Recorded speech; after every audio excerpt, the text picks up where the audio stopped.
Bonjour, rapide présentation du réacteur une fois que celui-ci est terminé, il n'a pratiquement plus de réaction.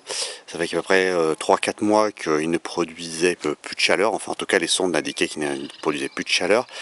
Là tel qu'il est, il est pratiquement démonté, il reste en fait que 2 étages.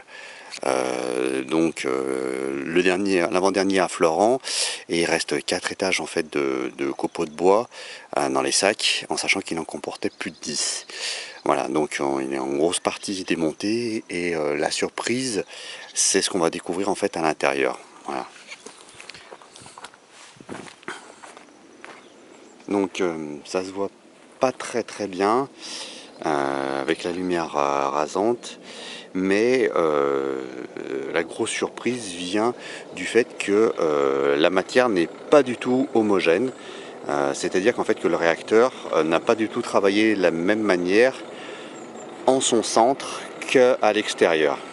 Si on regarde en fait, on s'approche en fait du centre, on voit en fait une matière qui est très décomposée. On est encore à la limite, j'avais ajouté du fumier de chef pour démarrer la réaction, mais là en fait on est bien en dessous, on a un peu de vie, voilà, on a des vers de terre qu'on colonisé.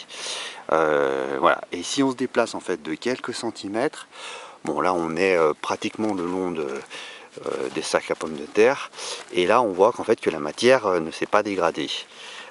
Ou mal. Et on a, alors voilà, si on retrouve un peu de matière dégradée, là on a la limite. Mais si on s'approche en fait dans un coin, on voit en fait que alors là la matière ne s'est pas du tout dégradée. Ce qu'on voit fumer par contre, ce sont des spores. Donc ça veut dire que les champignons ont colonisé. Il n'y a pas de vie là-dedans. En fait, en tout cas, il n'y a pas de faune, hein, pas d'invertébrés.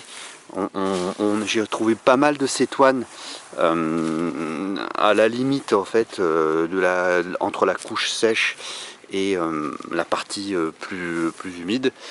Et donc là pareil, si on se présente dans un autre coin, on voit que c'est très sec. Bon là je tombe sur le treillis qui tenait le PER là. Donc on voit qu'en fait que c'est très sec.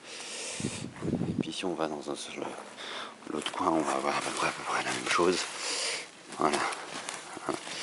Donc c'est très sec, comme vous pouvez le constater, alors que si je me déplace un tout petit peu ici, eh bien voilà, j'ai de la matière, et voilà, exemple typique de ce qu'on retrouve en fait ici. Voilà. Donc pour résumer, je l'expliquerai par écrit, mais c'est une expérience en fait très intéressante qui a révélé beaucoup de surprises, et qui montre qu'en fait que c'est quand même un procédé qui n'est pas simple du tout. Ah, si la dernière chose que je vais montrer, c'est l'état en fait voilà, des grilles. Donc ça c'est les 2 étages qui ont été démontés. Vous voyez en fait que l'acier a complètement été érodé, et on retrouve un petit peu le principe. Je pense que la caméra n'arrivera pas à donner suffisamment de détails, mais en fait grosso modo on voit que ça a été énormément érodé au centre, là où je retrouve en fait énormément de matière dégradée, et qu'en périphérie, bon ben c'est rouillé, mais voilà, il n'y a pas de dégradation comme je peux avoir. Vous voyez, hein, c'est un maillage tous les 20 cm, on voit que ici le grillage a complètement disparu. Voilà, et puis dernier point, j'ai beaucoup de sacs en fait qui ont été éventrés. Là c'est la partie sud qui reçoit, qui ont pas mal le soleil, là de ce côté, et en fait il y a deux acteurs à cette dégradation de sacs, qui sont les UV, hein, on voit bien en fait la différence de couleur qu'il y a sur cette partie là, et qui n'était pas protégée, et celle-ci, et donc les sacs craquent très facilement quand ils ont été aux UV.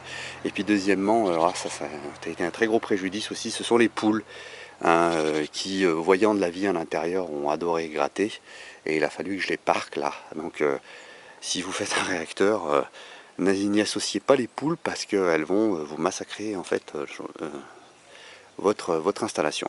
Voilà, bah écoutez, plus de détails par écrit. À bientôt.